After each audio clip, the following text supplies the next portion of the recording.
پاکستان میں جہاں چین کے سی پیک اور بیلٹ اینڈ روڈ منصوبے کو بڑھا چڑھا کر پیش کیا جاتا ہے اور انہیں ترقی کی ضمانت سمجھا جاتا ہے، وہیں ایسے ملکوں کی بھی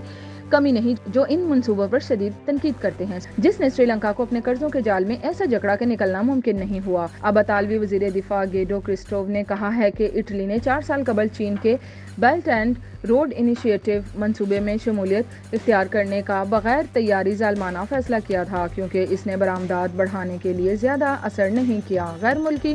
خبر رساں ایجنسی رائٹرز کے مطابق اٹلی نے گزشتہ حکومت کے تحت BRI پر دستخط کیے، جس کے بعد وہ واحد بڑا مغربی ملک بن گیا جس نے ایسا قدم اٹھایا تھا۔ وزیر دفاع گیڈو کرسٹوف ایک ایسی انتظامیہ کا حصہ ہیں جو اس بات پر غور کر رہی ہے کہ معاہدے سے کیسے نکلا جائے۔ اطالوی وزیر دفاع نے مقامی اخبار کو بتایا کہ نئی شاہراہ ریشم میں شامل ہونے کا فیصلہ تیاری کے بغیر اور ظالمانہ عمل تھا، جس نے چین کی اٹلی کو برآمدات میں کئی گنا اضافہ کیا، لیکن چین کو اطالوی برآمدات پر اس کا اثر نہیں ہوا۔ انہوں نے کہا کہ آج کا مسئلہ یہ ہے کہ چین کے ساتھ تعلقات کو نقصان پہنچائے بغیر BRI سے واپس کیسے نکلنا ہے، کیونکہ یہ سچ ہے کہ چین ایک مد مقابل ہے لیکن وہ ایک پارٹنر بھی ہے۔ چند دن پہلے وائٹ ہاؤس میں امریکہ صدر جو بائیڈن سے ملاقات کے بعد اطالوی وزیر اعظم جارجیا میلونی نے کہا تھا کہ ان کی حکومت کے پاس BRI پر فیصلہ کرنے کے لیے دسمبر تک کا وقت ہے، اور یہ بھی اعلان کیا کہ وہ جلد ہی چین کا دورہ کریں گی۔ گزشتہ روز اطالوی نیوز پروگرام میں انٹرویو دیتے ہوئے وزیر اعظم جارجیا میلونی نے کہا کہ یہ ایک تضاد ہے کہ اگر اٹلی BRI کا حصہ ہے تو یہ